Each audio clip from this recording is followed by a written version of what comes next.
La grâce et la paix vous sont données de la part de Dieu notre Père et de Jésus-Christ notre Seigneur. Amen. Bienvenue pour ce temps de culte, bienvenue aux habitués de ce temple, bienvenue à celles et ceux qui viendraient peut-être pour la première fois ou les premières fois. Que vous soyez protestants, croyants, pas croyants, catholiques, orthodoxes, baptistes, évangéliques ou d'autres confessions, ou si vous ne savez pas très bien comment vous définir, le Christ vous accueille dans cette maison et vous offre aujourd'hui sa grâce et sa paix.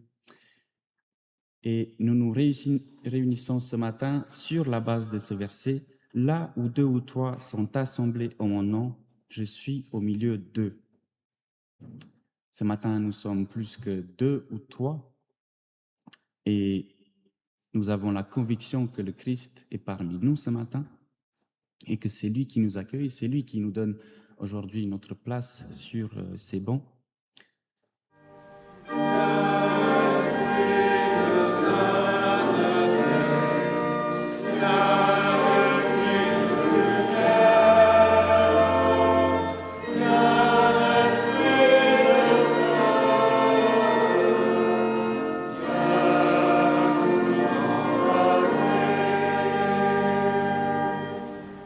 Nous restons debout pour la louange.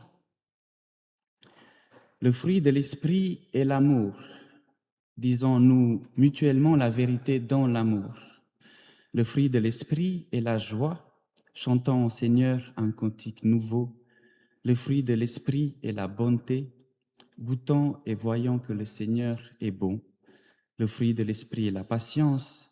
Attendons du Seigneur qu'il renouvelle notre force. Le fruit de l'esprit est la maîtrise de soi. Puisque nous vivons par l'esprit, sachons marcher en accord avec lui. Le fruit de l'esprit est la fidélité. Attachons-nous à progresser vers le but auquel Dieu nous appelle. Le fruit de l'esprit est la paix.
je vous invite à la prière de repentance.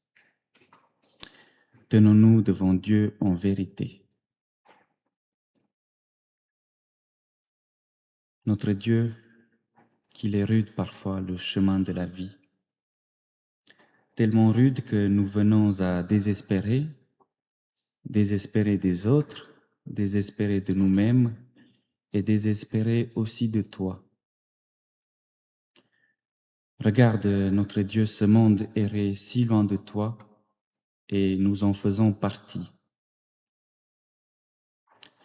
Il arrive souvent, si souvent, que nos pas deviennent lourds, que notre marche devienne hésitante, et quand nous hésitons, nous nous arrêtons. Il arrive souvent, si souvent, que la violence vienne brouiller nos relations. Alors Seigneur, comment croire en un chemin possible? Il faut dire qu'il y a des heures où tes promesses nous paraissent incertaines. Viens Seigneur, toi-même nous relever.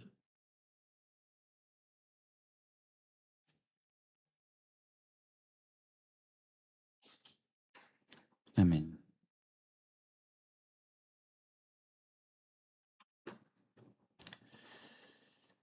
Ma sœur, mon frère, en Jésus-Christ, le monde est libéré de la faute.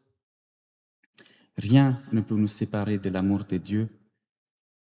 Dieu nous donne de croire qu'en tout impasse s'offre un passage.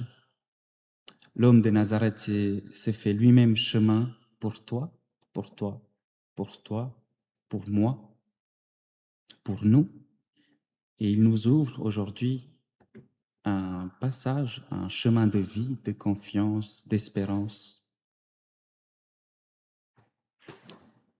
Et alors nous pouvons aussi entendre la volonté de Dieu pour nos vies. L'apôtre Paul nous dit, vous avez été appelés à être libres, seulement ne faites pas de cette liberté un prétexte pour vivre selon les désirs de votre propre nature.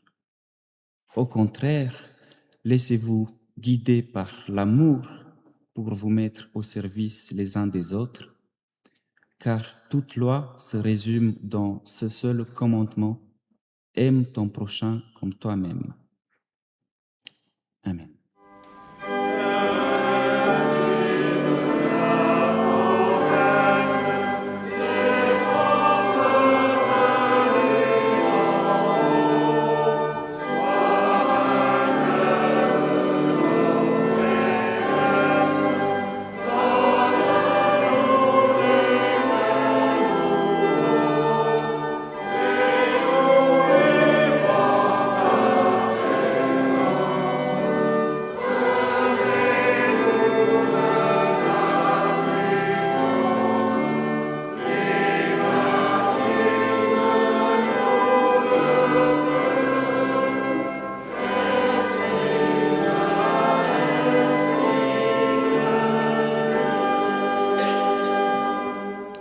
Nous prions avant de lire la Bible.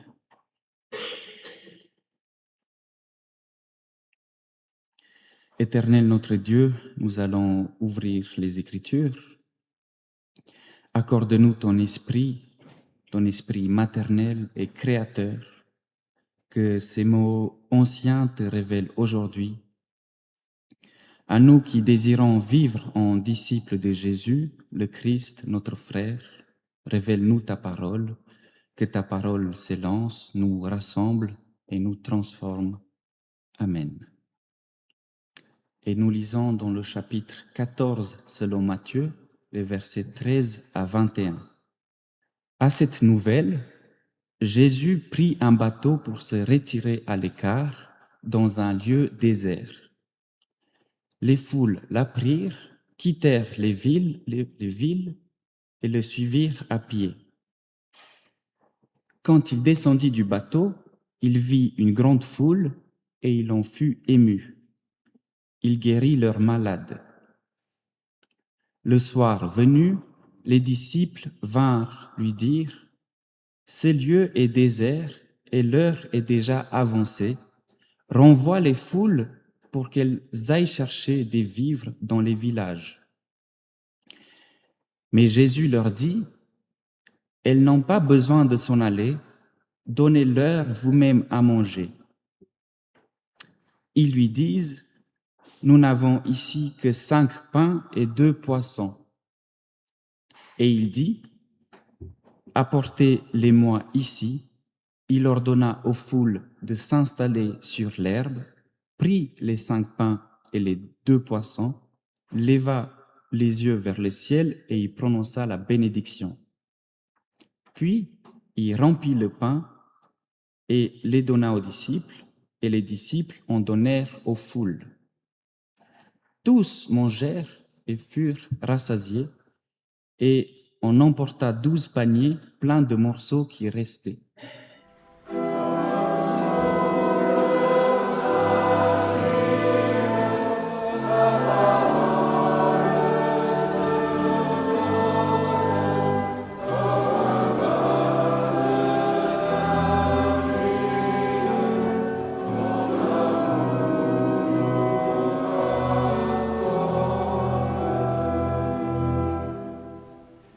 Le texte du jour du calendrier de notre Église que nous venons de lire commence par ces mots.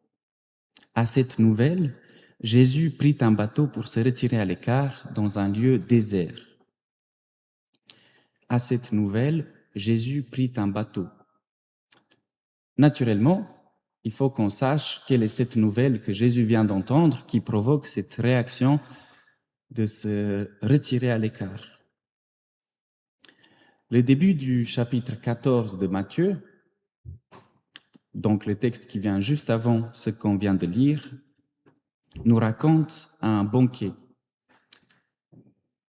Dans ce texte, c'est l'anniversaire de Hérode Antipas, le roi qui règne au nom de Rome sur la région, et Hérode convie tous les grands du pays, les officiers, ses notables, etc., pour fêter son anniversaire. Et comme c'est un banquet, et les banquets dans l'Antiquité, c'est des fêtes où il y a beaucoup de vin, beaucoup de joie, etc., il donne une très grande fête. Au cours de ce banquet, de cette fête, il y a une fille qui va danser au milieu des convives, elle va attirer les regards de tout le monde, du roi et de ses amis, et Hérode, vu qu'il va être très enthousiasmé par cette danse, dans l'enthousiasme et dans la fête, il va proposer à cette fille de réaliser tout ce qu'elle va lui demander. Et la jeune fille va consulter sa mère qui, elle a une rancune envers Jean-Baptiste parce que Jean-Baptiste a eu l'audace de reprocher publiquement à Hérode d'avoir pris la femme de son frère. Et Jean-Baptiste, il est en prison d'ailleurs pour cela. Et donc, la mère va dire à sa fille de demander à Hérode de ramener la tête de Jean-Baptiste sur un plateau. Le texte nous dit alors que Hérode est très attristé, qu'il ne veut pas de cette mort, mais qu'il n'a pas trop d'autre choix que de ordonner la tête de Jean-Baptiste. Et donc, il y a la tête de Jean qui va être livrée sur un plateau. Et puis la fête, elle continue. Et c'est un texte qui est très absurde et d'une grande violence aussi. Il y a une fête, un anniversaire, et puis on utilise le même plateau qu'on utilisait pour servir la nourriture, la manger, etc., pour mettre en scène cette mascarade, je ne sais pas comment on pourrait l'appeler, pour mettre en scène cet assassinat. C'est presque une banalité de la violence. La violence dans ce texte, elle est banale, elle est normalisée. Est-ce que ça peut nous faire penser à d'autres violences contemporaines qui sont banalisées? La violence et la guerre, aujourd'hui comme au temps d'Hérode, sont faites de ces paroles qui ont été dites trop vite. Elles sont faites de ces menaces lancées pour impressionner une assemblée ou un électorat. Elles sont faites de ces déclarations qu'on ne peut plus retirer parce qu'on a peur de passer pour un faible. La violence, elle est faite de ces engrenages que peut-être à la base personne ne voulait, de ce mécanisme où on va toujours plus loin et plus haut. Et il y a toujours quelque part des hommes attristés comme Hérode pour dire qu'ils ne pouvaient pas faire autrement que de tuer des milliers et des centaines de milliers d'innocents. Il y a toujours quelque part des hommes pour défendre leur position en disant que c'était mieux ainsi. Il y a toujours un prophète qui meurt pour que quelqu'un ne perde pas la face. Dans ce texte, c'est Jean. Aujourd'hui, peut-être c'est plein de personnes et d'enfants dont on n'a pas le nom, on n'a pas le visage, on n'a pas l'histoire. Et dans notre texte, Jean est assassiné dans ce banquet. Et donc les disciples de Jean vont chercher le corps et ils vont annoncer cette nouvelle à Jésus. Notre texte commence là. À cette nouvelle, Jésus prit un bateau pour se retirer à l'écart dans un lieu désert. Jésus apprend qu'on a assassiné Jean, il apprend cette violence, et donc intéressons-nous à ce qu'il fait face au deuil, et aussi face à la violence.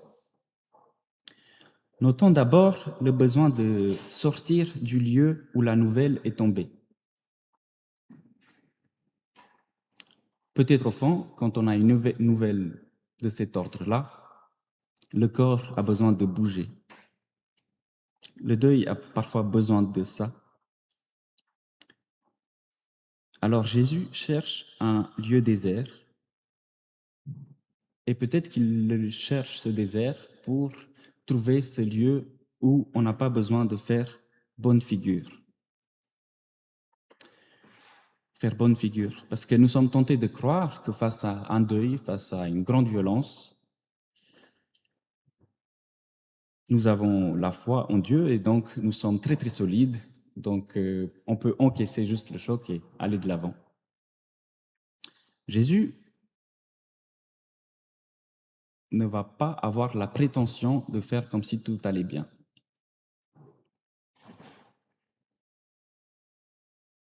Il s'en va et il va chercher un lieu désert, là où il n'y a personne.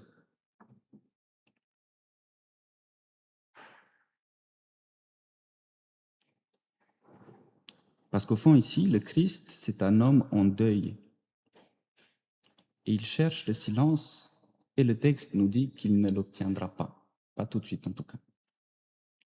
Il n'obtient pas le silence qu'il cherche parce que les foules apprennent son retrait, et donc elles vont quitter les villes pour venir le suivre. Jésus descend du bateau, et alors qu'il cherche le désert et le silence, il va tomber sur une foule qui fait probablement beaucoup de bruit. Et donc c'est le contraire de ce qu'il cherchait. Donc on pourrait s'attendre qu'il soit un petit peu embêté. Parce que quelqu'un qui est en deuil et on lui donne une grande mission, eh ben, on peut s'attendre à une certaine irritation. Alors, la réaction de Jésus est la suivante. Le texte nous dit « Il vit une grande foule et il en fut ému. » Jésus voit la foule et il est ému. Et le mot grec traduit ici par « il en fut ému » est assez fort parce qu'il vient du mot qui désigne les entrailles. Donc c'est pas juste un sentiment comme ça dans la tête. Il voit la foule et il dit « oh les pauvres ». L'émotion que Jésus ressent est liée à une réaction physique. Jésus le ressent dans son ventre quand il est ému de cette foule. Et donc, qu'est-ce que ça provoque? Ça provoque une réaction. C'est une émotion tellement forte que ça le déplace.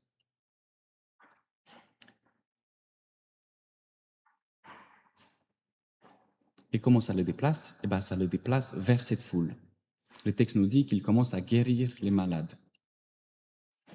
Alors, reprenons un instant le fil de notre texte. Jésus vient d'apprendre la mort de Jean-Baptiste, qui est probablement aussi son mentor.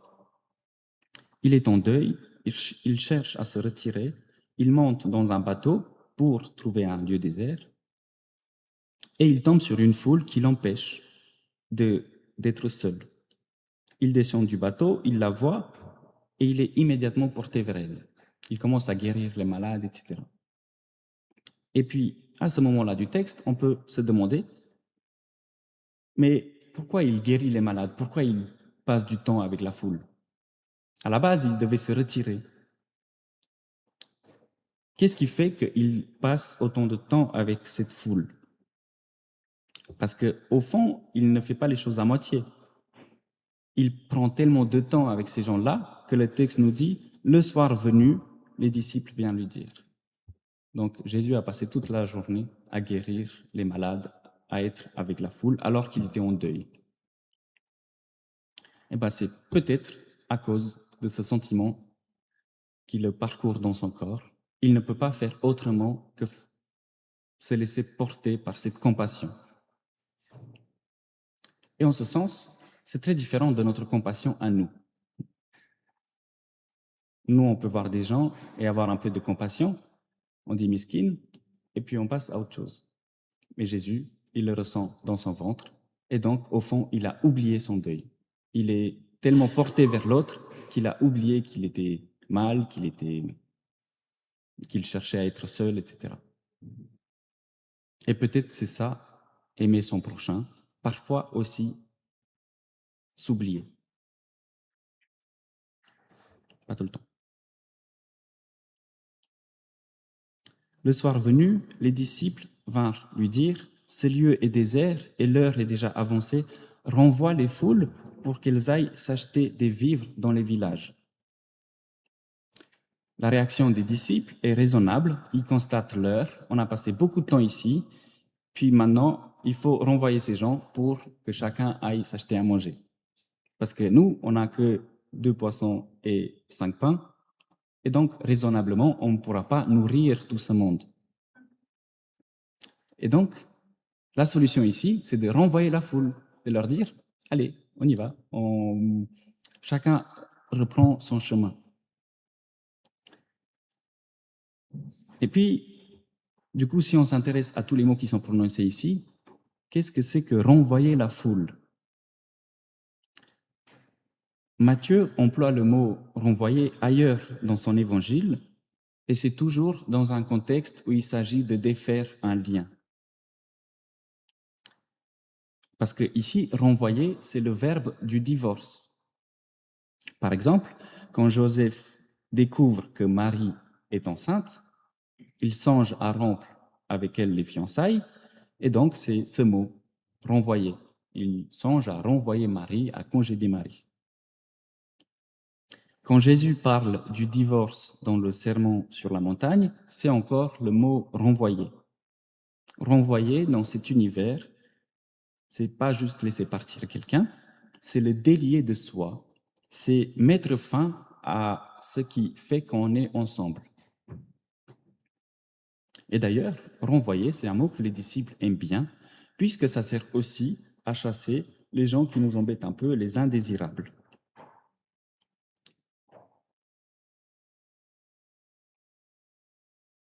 Un chapitre plus loin, il y a une femme cananéenne qui va venir crier sur Jésus pour sa fille, et les disciples vont dire à Jésus, « Renvoie-la, elle crie derrière nous.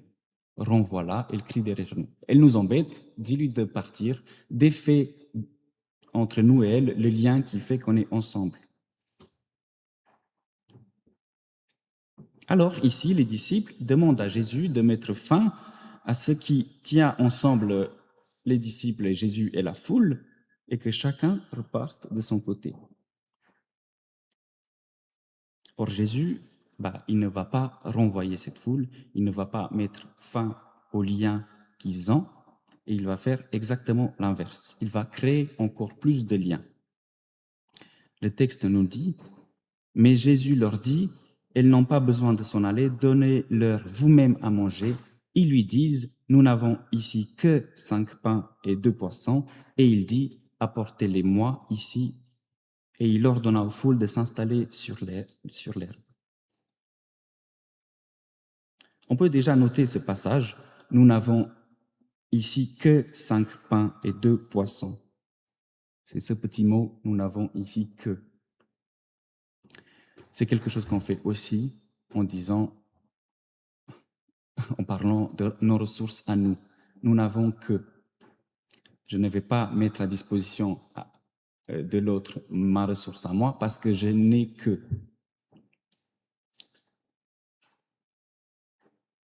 D'un point de vue réformé, quand on lit ce texte sur le miracle, il y a plein de réformés qui ont un peu du mal parce qu'ils se disent le miracle, comment il se passe ici, comment Jésus fait de passer de 5 pains et 2 poissons à des milliers de pains et de poissons.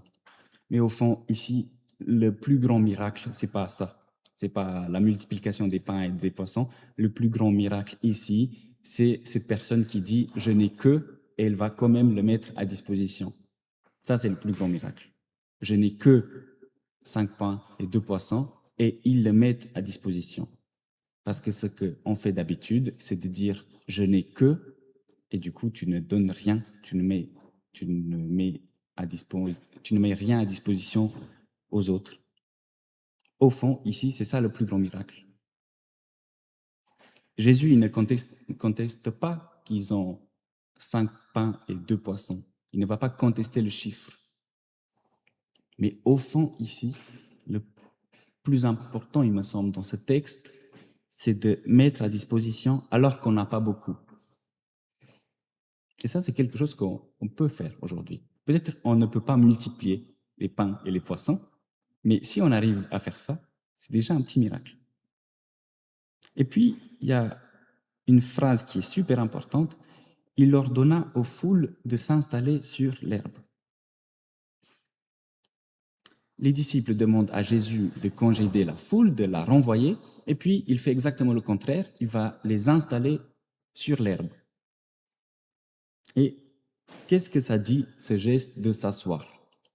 Eh bien, au fond, le mot grec qui est utilisé aussi, ici, c'est pas vraiment s'asseoir, c'est plutôt s'allonger. Jésus demande à la foule de s'allonger dans l'herbe. Pourquoi? Ils vont pas dormir, ils vont manger. Pourquoi est-ce qu'il leur demande de s'allonger? Eh bien, parce que dans l'Antiquité, s'allonger, c'est la position de l'homme libre. Au fond, l'esclave, il reste debout et il va servir les autres. Alors que les hommes et les femmes libres, eh ben, ils sont allongés. Dans le banquet de Hérode, les gens, ils sont allongés. Et puis, du coup, on a ici un parallèle entre ce banquet d'Hérode, où on va servir la tête de Jean-Baptiste sur un plateau, et donc c'est un moment de fête et de joie qui va donner sur la mort, avec ce nouveau repas ici de Jésus et de cette foule qui va s'installer, s'asseoir dans l'herbe, qui est un autre repas qui annonce sûrement la scène aussi, puisque Jésus va rompre le pain, il va bénir, etc. Donc, Jésus fait de cette foule, de ces gens qui sont dans le besoin, des hommes et des femmes libres. Et donc, c'est aussi un texte qui nous parle peut-être de la grâce qu'on ne mérite pas. Ici, la foule, Jésus pourrait très bien renvoyer la foule et chacun repart de son côté et on est renvoyé à l'économie de chacun son pain quotidien. Mais il se passe quelque chose ici, puisque la rencontre avec le Christ, avec ce Christ qui est sans doute fatigué et en deuil, qui fait que cette foule ne va pas partir les mains vides.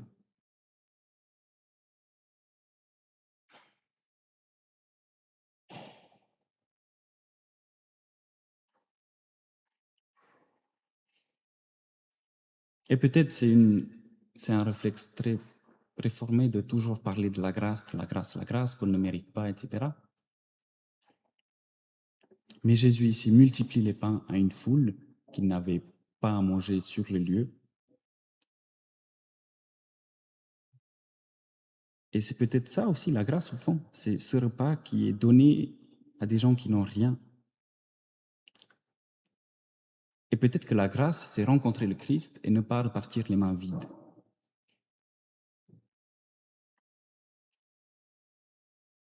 Alors comment finit cette histoire? Est-ce que Jésus finit par trouver du silence et du calme et un désert, oui. Jésus ensuite renvoie la foule et il va monter sur la montagne. Alors que retenir de cette rencontre? Que retenir à cette nouvelle, Jésus monta sur un bateau? Au fond, c'est très inspirant de voir ici un texte où le Christ, après c'est une interprétation, est un peu mis à l'épreuve de la violence et à l'épreuve du deuil. Il va chercher ce dont il a besoin et en route, on lui donne cette grande mission de s'occuper de cette foule qui le suit. Et puis il le fait parce qu'il le sent dans ses tripes, il le sent dans son ventre, de s'occuper de cette foule. Et en ce sens, on peut dire que le Christ, à ce moment-là, s'oublie. Jésus, quand il est devant la foule, il est ému de compassion et il va s'oublier. Qu'est-ce que ça nous dit sur nous quand on est en deuil? Je pense que c'est à chacun et à chacune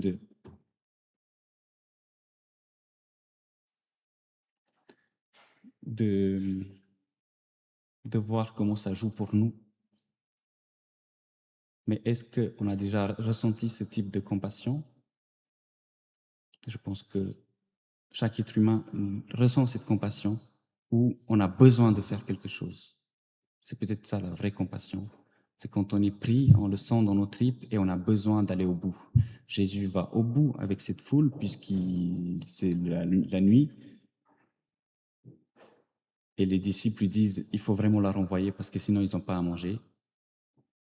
Et puis Jésus va s'occuper de cette foule, mais il va aussi s'occuper des disciples, puisque ces disciples qui disent, on ne peut pas faire, on n'a que 5 pains.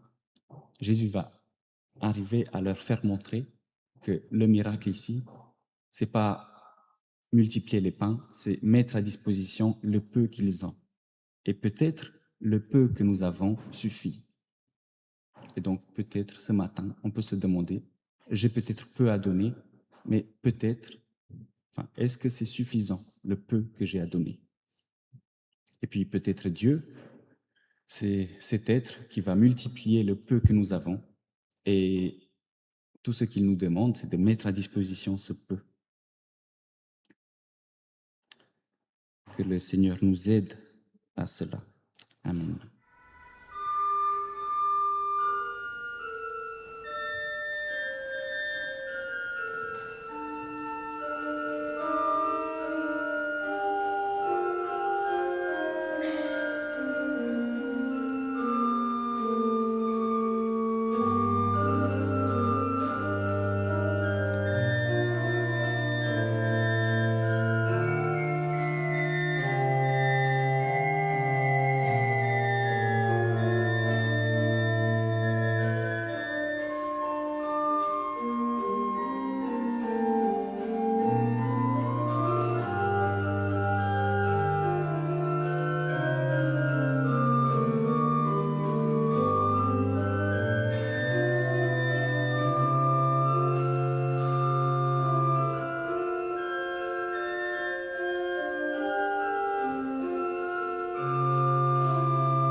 Vous le pouvez, je vous invite à vous lever pour confesser notre foi. Nous croyons en Jésus-Christ, le Fils unique de Dieu, qui s'est fait homme pour que nous ayons pardon, joie et salut. Nous croyons qu'il est mort et ressuscité pour nous donner la victoire sur la mort et l'assurance de notre résurrection. Nous croyons qu'il viendra dans la puissance et dans la gloire, comme il est venu dans la faiblesse et dans l'humanité. Par lui, par ce Christ, nous croyons en Dieu, notre Père, qui nous prend pour ses enfants et nous aime comme il aime Jésus-Christ. Nous croyons en l'Esprit Saint qui agit en notre esprit et nous atteste que nous sommes enfants de Dieu. Nous croyons dans cet Esprit Saint qui guide l'Église par sa parole et nous révèle la gloire de Jésus-Christ. Nous croyons l'Église universelle, visible et invisible, pécheresse et pardonnée. Nous croyons que nous sommes tous et toutes liés à Jésus-Christ. Nous croyons que le royaume de Dieu est notre commune espérance. Amen.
D'intercession.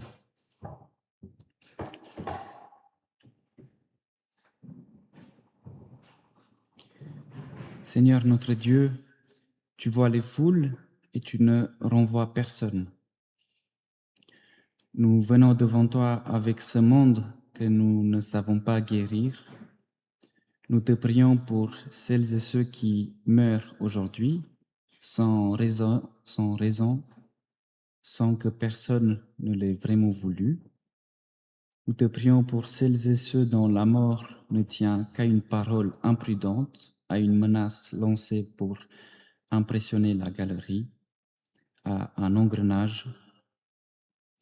Nous te prions pour celles et ceux qui décident, pour les chefs d'État, les gouvernants, pour tous celles et ceux qui tiennent une parole dont dépendent des vies qu'ils ne verront jamais.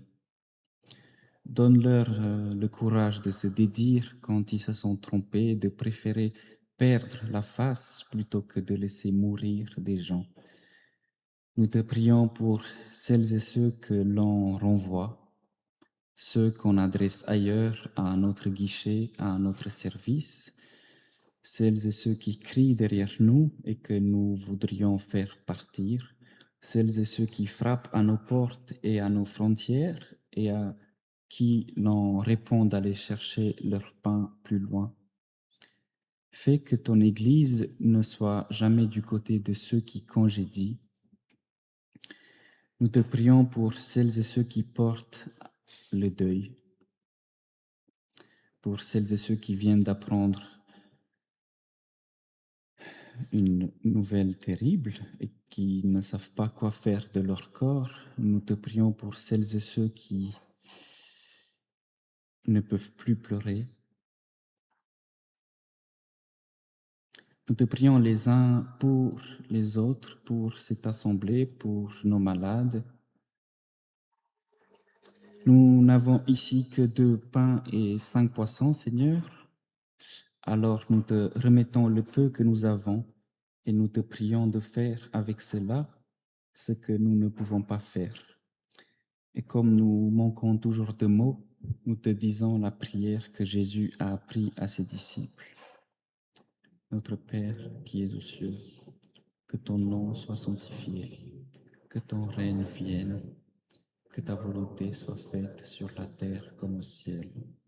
Donne-nous aujourd'hui notre pain de ce jour et pardonne-nous nos offenses, comme nous pardonnons aussi à ceux qui nous ont offensés.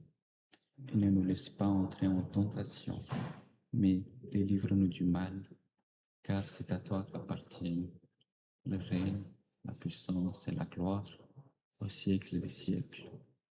Amen. Je vous invite à vous lever pour recevoir la bénédiction et l'envoi. L'heure est venue de nous en aller. Il fait très chaud dans ce temple. Je ne sais pas s'il fait plus frais dehors. Nous ne repartons pas les mains vides. Nous avons été regardés, nous avons été nourris par la parole. Allons dans ce monde qui continue d'être un banquet où des gens meurent. Allons-y sans mépriser notre peu, sans attendre d'avoir davantage. Ce monde a besoin de nous. Alors allons-y avec ce que nous avons reçu. Que le Dieu qui n'a renvoyé personne à jeun vous garde et vous accompagne. Que Jésus-Christ qui a rompu le pain et qui a laissé rompre son corps vous nourrisse jusqu'au festin promis. Que l'Esprit Saint remue vos entrailles devant ceux qui souffrent et fasse suivre aussi vos mains et vos gestes. Amen.